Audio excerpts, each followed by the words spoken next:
ममता जी, आप झूठ बोल रहे हो। आप लोगों के लिए कोई काम नहीं किया है। बंगाल को जमात की हाथ से बचाना पड़ेगा।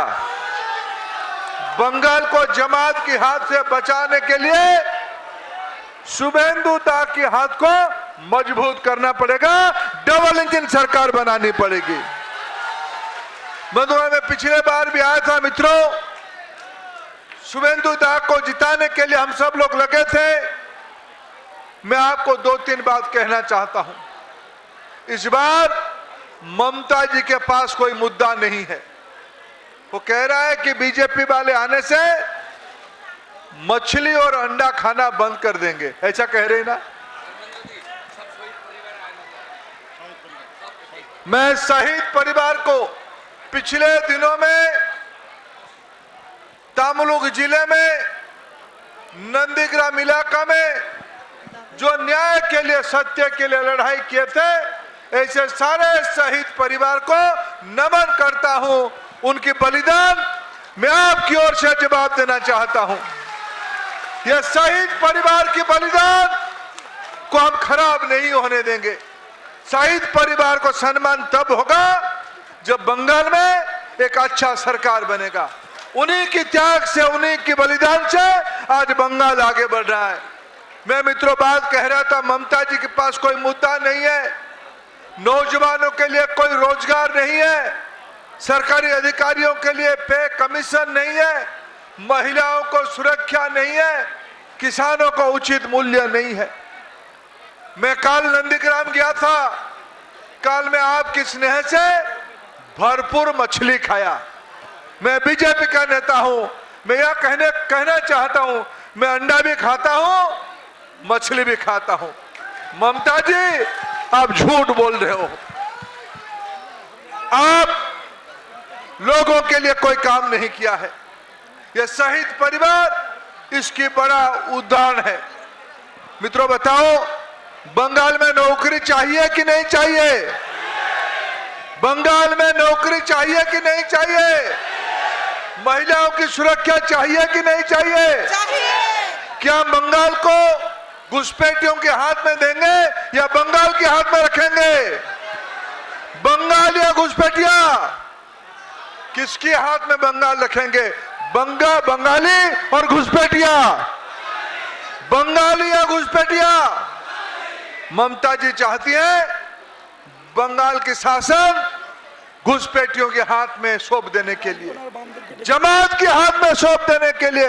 मित्रों, जो मातंगनी हाजरा, ईश्वर चंद्र विद्यासागर, नेताजी सुभाष चंद्र बोस, श्यामा प्रसाद मुखर्जी बलिदान दिया था, उस बलिदान को व्यर्थ नहीं होने देंगे। इस बार बंगाल के चुनाव को देश के लोग अपेक्षा कर रहे हैं।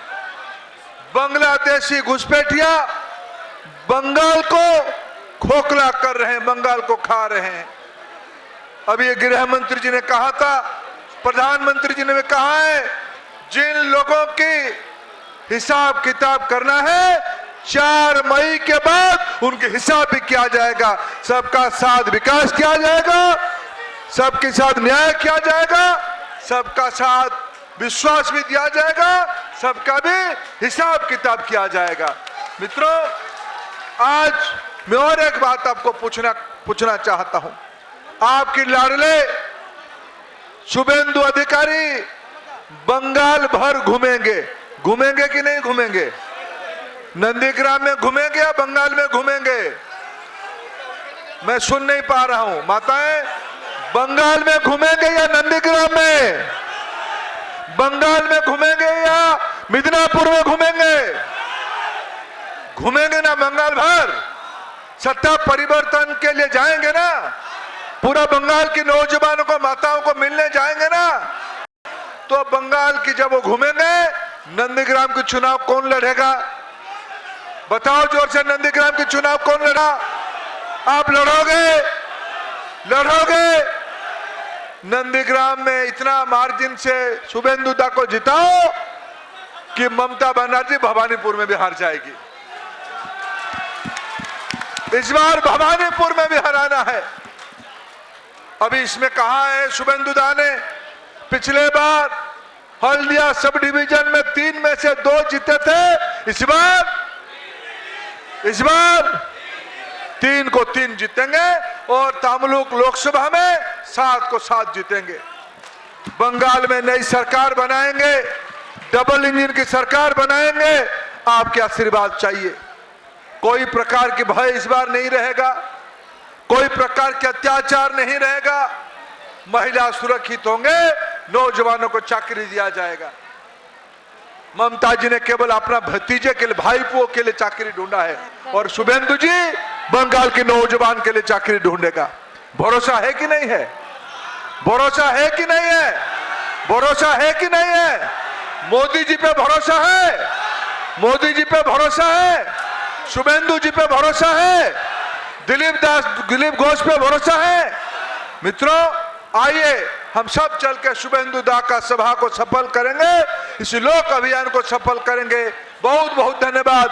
भारत माता की जय श्री राम, जय जगन्नाथ। बहुत बहुत धन्यवाद। जदि आपंक आम भिडी भल लगा तेब आम चैनल को लाइक, शेयर और सब्सक्राइब करने को जमा भी भूलु नहीं।